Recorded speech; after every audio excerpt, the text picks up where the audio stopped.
datang di Kriwil Life, ngobrolin kesehatan bareng aku, Bidan Oni. Hari ini kita akan cerita-cerita soal kesuburan setelah melahirkan. Karena ada beberapa pertanyaan yang masuk soal kapan sih Bu sebaiknya kita berhubungan seksual setelah melahirkan. Langsung bisa subur nggak sih Bu? Terus normal nggak sih kalau misalnya kita menyusui dan nggak menstruasi? Dan hari ini kita akan khusus bahas soal masa subur itu sebenarnya baliknya kapan sih kalau habis melahirkan, oke?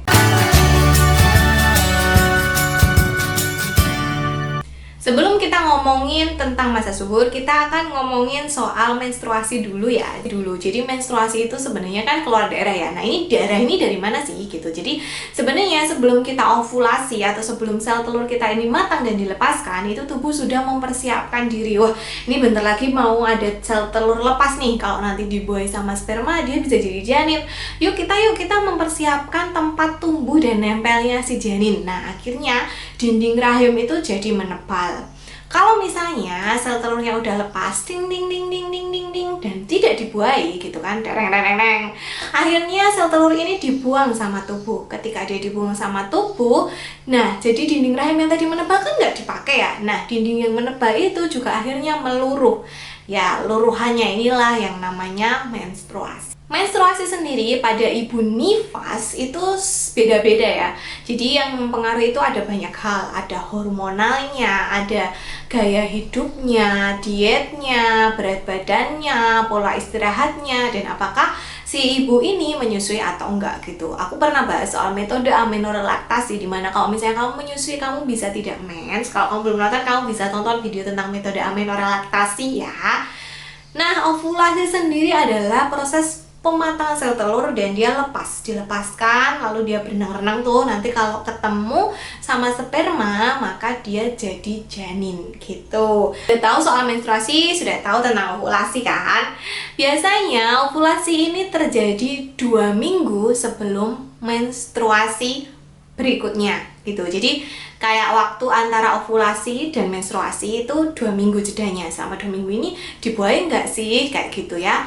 Jadi sebenarnya apakah ibu nifas itu bisa langsung hamil setelah nifasnya selesai tanpa mengalami menstruasi? Ya bisa gitu. Jadi gini, melahirkan terus habis itu jeda kan, pemulihan organ-organ tubuh. Nah terus tiba-tiba setelah 4 minggu setelah pemulihan organ tubuh nih, dia ovulasi, ada sel telur nih. Nah, terus berhubungan seksual. Nah, jadi deh akhirnya nggak menstruasi. Tapi kalau misalnya 4 minggu setelah organ-organ tubuh ini sudah pulih gitu, terus akhirnya ovulasi tapi tidak dibuai, ya nanti di minggu ke-6 bisa menstruasi. Dan ovulasi serta menstruasi ini berbeda-beda setiap wanita, berbeda-beda setiap persalinan. Jadi bisa aja dulu pas anak pertama begini, anak kedua begini. Jadi sebenarnya ini memang tidak bisa dipukul ratakan gitu. Kapan ovulasinya, kapan menstruasi pertamanya, itu kita nggak bisa memastikan ya. Bahkan aku sendiri juga tidak bisa menghitung untuk diriku sendiri gitu. Jadi tiba-tiba aja gitu setelah nifas keluar mensnya. Nah itu kita nggak bisa tahu nih.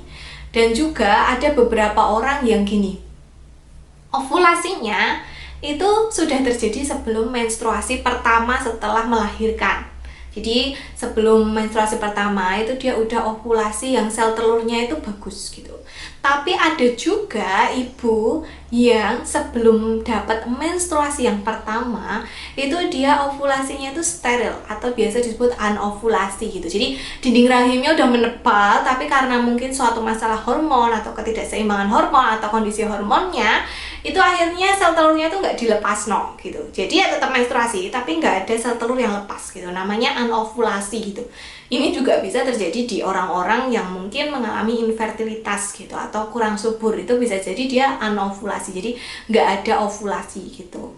Nah, karena sangat abstrak sekali, maksudnya kita nggak bisa tahu pasti nih, oh pasti setelah hari kesekian nih pasti ovulasi, oh pasti setelah hari kesekian nih menstruasi. Itu akhirnya kita cuma bisa menggunakan ilmu kira-kira aja. Itulah sebabnya kenapa pasti dikira-kiranya gini, kalau masa nifas itu pasti selesainya antara 6-8 minggu. Nah, itu pakai rumus kira-kira karena kita memang nggak tahu kapan pastinya gitu. Jadi kira-kira itu kalian bisa aja hamil di minggu keempat setelah persalinan. Kalau misalnya kalian memang benar-benar sangat subur sekali atau pernah ada riwayat minum obat-obatan penyubur kandungan kayak gitu, itu sangat mungkin sekali.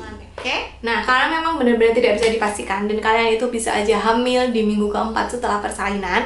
Jadi memang sebaiknya kalau misalnya pengen ditunda itu kalian KB dulu, walaupun mungkin KB apa ya gitu, tapi ya daripada kan, apalagi kalau misalnya kalian itu sesar, dan kalau sesar itu kan jedanya minimal 2 tahun ya. Jadi kalau misalnya memang ada rencana untuk menunda, sebaiknya kalian KB, walaupun memang bisa pakai metode amenorrhea laktasi, tapi metode amenorrhea laktasi kan ada syarat dan ketentuannya.